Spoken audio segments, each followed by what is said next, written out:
দেখো, আজকে আমরা শিখব narration change of interrogative sentence. ঠিক আছে, অর্থাৎ প্রশ্নবোধক যে বাক্যগুলো থাকে তার কিভাবে আমরা ন্যারেশন চেঞ্জ করব।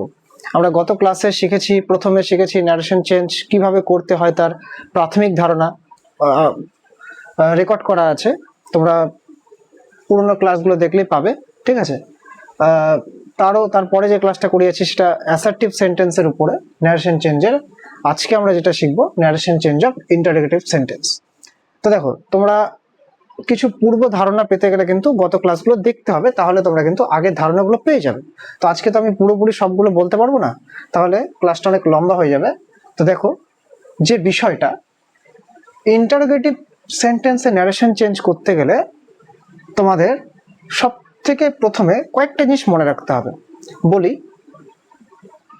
সেইট টু অথবা সেইট যেটাই থাক না কেন রিপোর্টিং ভার্বটা সেটাকে কিন্তু চেঞ্জ করতে হবে আক্সডে। ঠিক আছে, তার পরিবর্তে আমাদের বসাতে হবে আক্সড। এটাও বলি, ন্যারেশন চেঞ্জে যে রিপোর্টেড স্পিচটা কিন্তু সবসময় ইন্টারোগেটিভের ক্ষেত্রে ইন্টারোগেটিভ থাকবে, কিন্তু যখন আমরা পরিবর্তন করব তখন কিন্তু আর এগুলো ইন্টারোগেটিভ রাখলে চলবে না। ঠিক আছে, এগুলো কিন্তু সবসময় করতে হবে অ্যাসার্টিভ সেন্টেন্সে।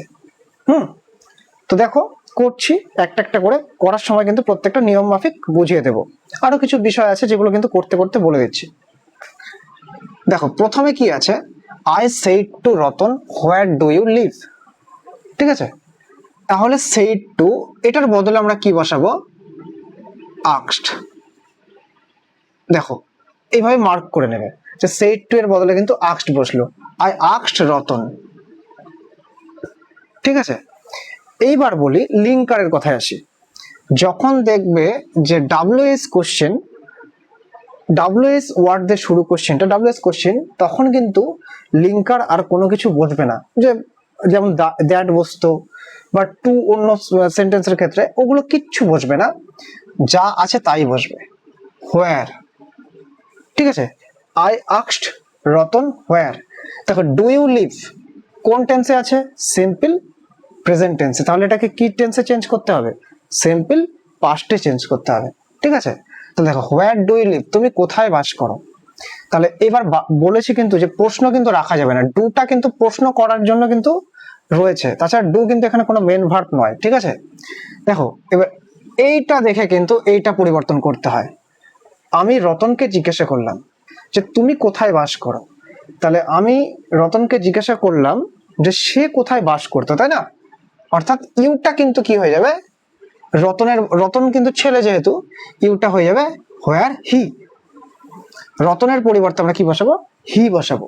হোয়ার হি লিভ থেকে লিভড। কেন হলো, কারণটা হলো এটা সিম্পল প্রেজেন্ট ছিল, এটা হয়ে গেল সিম্পল পাস্ট। ঠিক আছে, দেখো, হোয়ার হি লিভড। এবার বলছে কেন, যে যদি হোয়ারের পরে হি যখনই দিলাম তখনই কিন্তু এটা কি হয়ে গেল, অ্যাসার্টিভ সেন্টেন্স। দেখো, একটা যদি ভালো করে বুঝতে পারো না, পরের গুলো খুব তাড়াতাড়ি হয়ে যাবে। তাহলে আই সেড এর বদলে আস্কড রতন হোয়ার, ইউ এর বদলে কি হলো, রতনের বদলে হি হয়ে গেল। ঠিক আছে, এখানে যে তুমি তো আর বলবে না সে কোথায় বাস করতো, তাহলে রতনের পরিবর্তে হি, লিভ থেকে লিভড, সিম্পল পাস্টে V2 হয়। পরেরটা দেখো, অশোক সেড টু রিয়া, তাহলে অশোক সেড টু এর বদলে কি হবে, আস্কড রিয়া।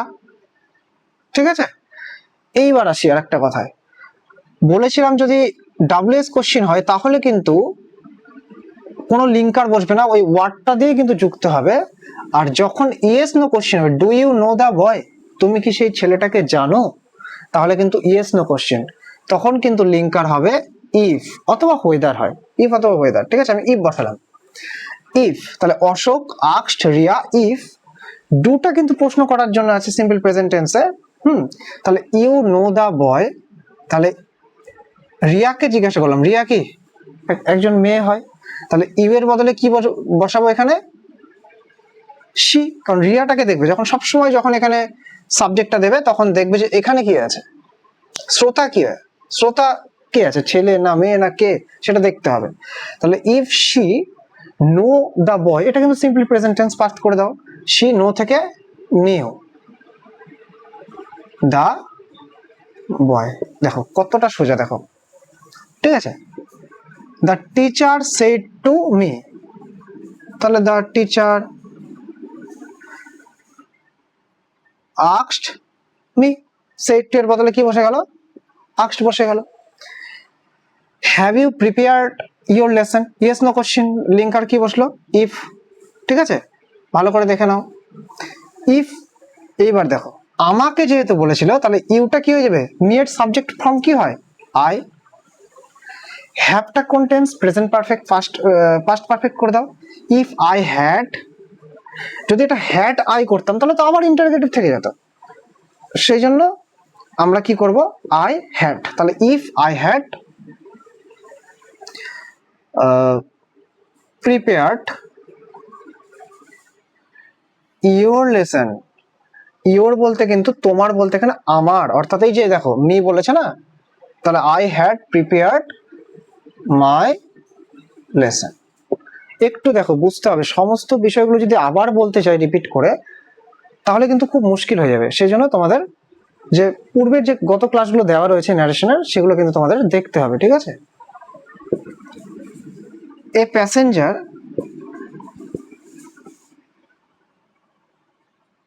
সেড টু এর বদলে কি হবে, আস্কড মি।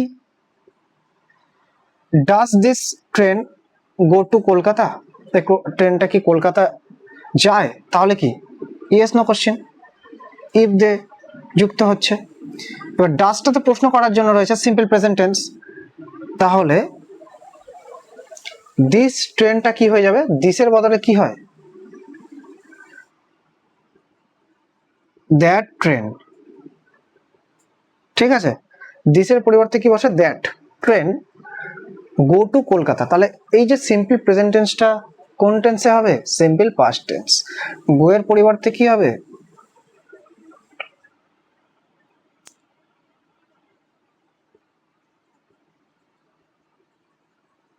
ওয়েন্ট, ঠিক আছে।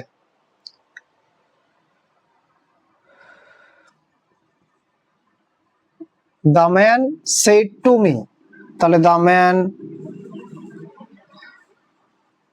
Asked me what's the time by your watch. দেখো হোয়াটস বলতে হোয়াট ইজ, তাহলে এটা কিন্তু ডাব্লিউএস কোশ্চেনে কিন্তু এটা করা আছে, ঠিক আছে। তাহলে কিন্তু এটা কিন্তু আর ইফ বসবে না, তাহলে হোয়াট, এবার দেখো হোয়াট ইজ দ্য টাইম, এটা কিন্তু প্রশ্ন করছে বাই ইউর ওয়াচ, তাহলে হোয়াট ইজ দ্য টাইম, তাহলে কিন্তু এটা সিম্পল প্রেজেন্ট টেন্স বোঝাচ্ছে, এটা কিন্তু সিম্পল পাস্ট টেন্সে পরিবর্তন করতে হবে, ঠিক আছে। কিন্তু হোয়াট এর ইজের পাস্ট ফর্ম কি, ওয়াজ, ঠিক আছে। যদি অ্যামিজ আর যদি মেন ভার্বে থাকে না, তাহলে ওটার কিন্তু ন্যারেশন চেঞ্জে পরিবর্তন করতে গেলে কিন্তু ওয়াজ অথবা ওয়্যার বসবে। তাহলে হোয়াট ওয়াজ, কিন্তু হোয়াট ওয়াজ দ্য টাইম যদি করি তাহলে কি ঘটবে, তাহলে কিন্তু আবার সেই ইন্টারোগেটিভই থেকে গেল। সেই জন্য আমাদের লিখতে হবে what the time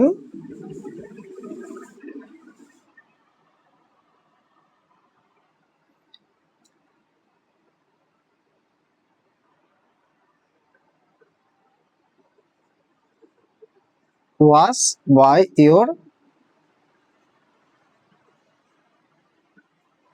watch, what the time was, what was the time যদি আবার বলি তাহলে প্রশ্ন হয়ে যাবে। অতনু said to me, তাহলে কি হবে, অতনু asked me, where দেয়া আছে তার মানে where-ই বসবে। have you kept my pen, দেখো have you kept my pen, এটা কিন্তু প্রেজেন্ট পারফেক্টে প্রশ্ন করছে, ঠিক আছে। তাহলে যেহেতু আমাকে বলেছে, তাহলে ইউটা কি হয়ে যাবে, আই। কেন আই, হ্যাভ, আর হ্যাভ এর বদলে কি বসবে, হ্যাড। কেন, প্রেজেন্ট পারফেক্ট থেকে পাস্ট পারফেক্ট হয়ে গেল। হ্যাড আই করলে কিন্তু আবার প্রশ্ন হয়ে যেত, ওই জন্য হোয়ার আই হ্যাড কেপ্ট। দেখো এইবার বোঝো যে where have you kept my pen, তুমি আমার কলমটা কোথায় রেখেছো। তাহলে এই মাইকে, এটা আমার পেন বলতে কিন্তু কার, অতনুর পেন। তাহলে অতনু এখানে তার ইংরেজিটা কি হবে, I had kept his pen. কিন্তু ভুল করে আবার মাই পেনটা রেখে দিও না, ঠিক আছে? তাহলে Atanu asked me where I had kept his pen. দেখো বোঝো প্রত্যেকটা ভালো করে, বুঝতে না পারলে জানাবে। তোমরা কি করবে, ক্লাসটা না একবারের জায়গায় দুবার তিনবার দেখবে, তাহলে বুঝতে পারবে, ঠিক আছে? দেখে নাও ভালো করে। আজকে এইটুকুই, ঠিক আছে?